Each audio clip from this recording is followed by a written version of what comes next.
नमस्कार, मैं हूं संगीता राय। पूर्वांचल एक्सप्रेस न्यूज के इस वेब पोर्टल में आपका स्वागत है। आइए देखते हैं हमारे संवाददाता राम सकल यादव की यह विशेष रिपोर्ट।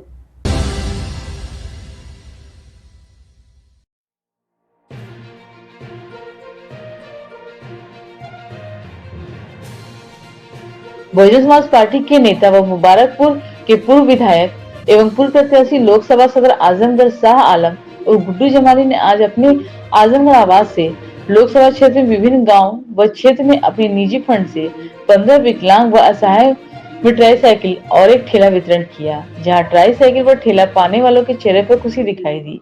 वहीं शाह आलम गुड्डू जमाली ने कहा कि मैंने जनता की सेवा का जो थोड़ा बेड़ा उठाया था उसे आजीवन निभाता रहूंगा, चाहे मैं विधायक रहूं या ना रहूं, क्योंकि गरीबों असहायों की सेवा ही मानवता की सच्ची सेवा है। मैंने बिना भेदभाव लोगों को हमेशा सेवा की है। आज विधायक नहीं हूँ, फिर भी मैं उसी जगह से जनता की सेवा करता रहूंगा और आगे भी करता रहूंगा। मैं हमेशा अपने जिले व अपने क्षेत्र के लोगों के लिए एक पैर पर खड़ा रहता हूँ और आगे भी खड़ा रहूंगा। पूर्व प्रत्याशी लोकसभा सदर आजमगढ़ गुड्डू जमाली ने कहा कि राजनीति में आने का मेरा उद्देश्य है कि गरीब कमजोर जनता की सेवा करना है, न कि राजनीति से कोई लाभ लेना है। इस दौरान मीडिया के सवालों का जवाब देते हुए गुड्डू जमाली ने कहा कि वर्ष 2022 के लोकसभा चुनाव उपचुनाव में लगभग चुनाव जीत चुके थे। कुछ कमियों के कारण उन्हें हार मिली। उन कमियों को दूर कर 2024 के लोकसभा चुनाव में आजमगढ़ में इतिहास रचेगा और मैं चुनाव जीत कर दिखाऊंगा। उन्होंने इस बात से इनकार किया कि वर्ष 2022 के लोकसभा उपचुनाव में संसद चुने गए दिनेश लाल यादव निरहुआ की जीत में उनका योगदान था। उन्होंने कहा कि यह समाजवादी पार्टी वाले सिर्फ आरोप लगाते हैं। मुझे बताया गया कि मैं डमी कैंडिडेट था, जबकि मैं खुद अपनी जीत के लिए चुनाव लड़ रहा था। गुड्डू जमाली ने कहा कि मेरा मानना है कि आजमगढ़ का प्रतिनिधित्व लोकल प्रत्याशी को करना चाहिए, चाहे वह किसी भी दल का हो। उन्होंने कहा कि लोकसभा के चुनाव में मुझे करीब 3.25 लाख वोट मिला था, तब भी मुझे डमी कैंडिडेट बताया गया। ऊपर वाले ने चाहा तो 2024 के चुनाव में मैं यह दाग धोकर जीत दर्ज करूंगा। उन्होंने कहा कि जिस तरह से घोसी उपचुनाव में वहां की जनता ने बाहरी प्रत्याशी को नकार कर लोकल प्रत्याशी को जिताया है, इसी तरह 2024 के चुनाव में आजमगढ़ की जनता बाहरी प्रत्याशी को हराकर वापस भेजेगी। समाजवादी पार्टी द्वारा मुस्लिम मतदाताओं को अपना एकाधिकार बनाने के सवाल पर गुड्डू जमाली ने कहा कि 2022 के लोकसभा उपचुनाव में समाजवादी पार्टी का भ्रम टूट चुका है। तब मुझे 65 से 70% मुसलमान मतदाताओं का समर्थन मिला। 2024 के लोकसभा चुनाव में 90% मुस्लिम मतदाताओं का सपोर्ट मेरे साथ रहेगा, क्योंकि मेरी जड़ें बहुत मजबूत हो चुकी हैं। ये लोग मुझे अंडर एस्टिमेट करते हैं, जबकि सपा के जिले में सभी नेता हवा हवाई हैं। इनके सभी 10 विधायकों पर मैं अकेला भारी हूँ। ये लोग मुझे नहीं रोक पाएंगे। और क्या संदेश है इसमें? बड़े भाई कोई संदेश नहीं, सच बताएं, और इसका कोई राजनीति से भी मतलब नहीं। ये आप लोग मेरा मिजाज जानते हैं, हम लोग तो एक ही ज़िले के हैं ना जी। तो अब तो उम्र हो गई, सब लोग जानते हैं, यहीं पैदा हुए। ये चूँकि हमारा एक रहता है कि भाई सोशल कॉज के लिए मैं काम करता हूँ और हमेशा से करता हूँ, ऐसा नहीं कि ये इट इज़ फर्स्ट टाइम। तो उसी क्रम में आज ये हुआ, चूँकि कुछ लोगों ने समय समय पर लोग कहीं जाते हैं, जब दौरे पे कहीं कोई मिलता है, कोई दिखता है बेचारा ज़रूरतमंद है, कहता है, तो उसको नोट कर लेते हैं हम लोग। और जब 15-20 की संख्या हो जाती है, एक-एक बनाने में थोड़ी दिक्कत होती है, तो हम लोग इकट्ठा करके फिर एक साथ दे देते हैं।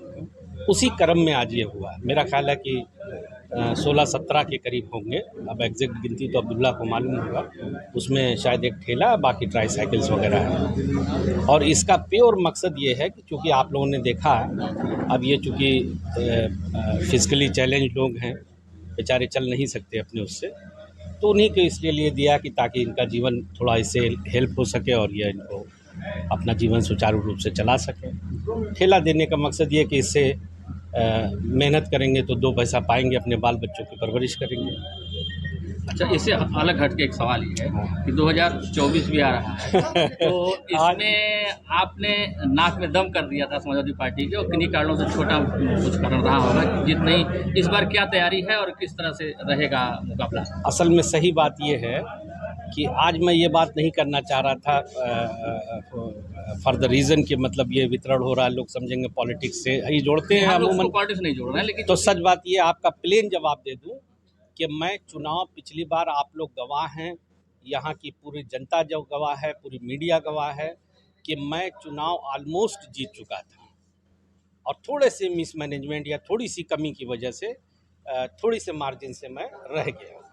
और मैं आप लोगों को ये बताऊंगा कि आजमगढ़ में इस बार इतिहास रचेगा और मैं चुनाव ये लड़के और जीत के दिखाऊंगा।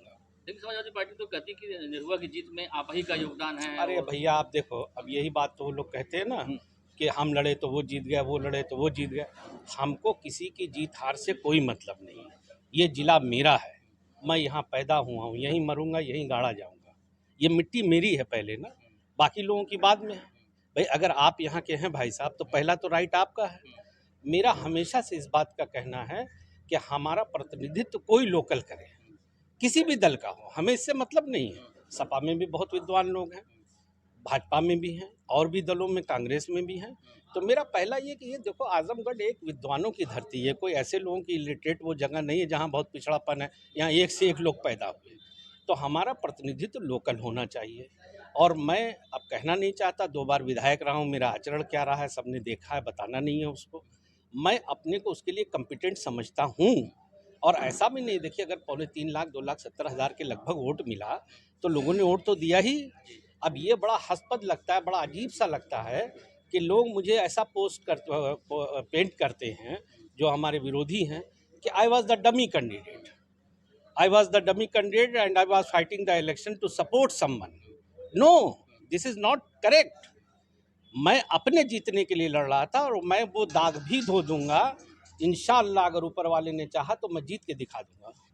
मैं ये बात ज़रूर कहता हूँ कि ये बात तो होनी ही चाहिए कि मैं तो हमेशा कहता हूँ प्रतिनिधित्व तो लोकल होना चाहिए। लोगों ने उनको नकार दिया, बाहरी लोगों को, और लोगों ने जिताया। समाजवादी पार्टी मुस्लिम मतदाताओं पर अपना एकाधिकार मानती है। उनका ये कहना है कि हमारे ही साथ रहेंगे, 24 दिन दिखा देंगे। अच्छा आप एक बात बताओ, ये बात तो शुरू से कहते हैं ना, पहली बार तो नहीं कहते। और जब बाई इलेक्शन हुआ तो वो भरम कैसे टूट के बिखर गया। वो जो उनका महल एक हवाई है, कैसे तिनको में बिखरा, सबने देखा दुनिया ने। और पिछली बार तो मैं 65-70% वोट लाया ही था। इस बार मैं 80% ला करके 90% ला के दिखाऊंगा। देखिए ये लोग जानते नहीं, हमारी जड़ें बहुत मजबूत हैं। ये लोग बहुत अंडर एस्टिमेट करते हैं हमको। इनके मैं कहना नहीं चाहता, बाकी इनके नेता जो यहाँ पे हैं सब हवाई हैं। ये नहीं रोक पाएंगे। गुड्डू जमाली अकेला ही इन 10 पे भारी है।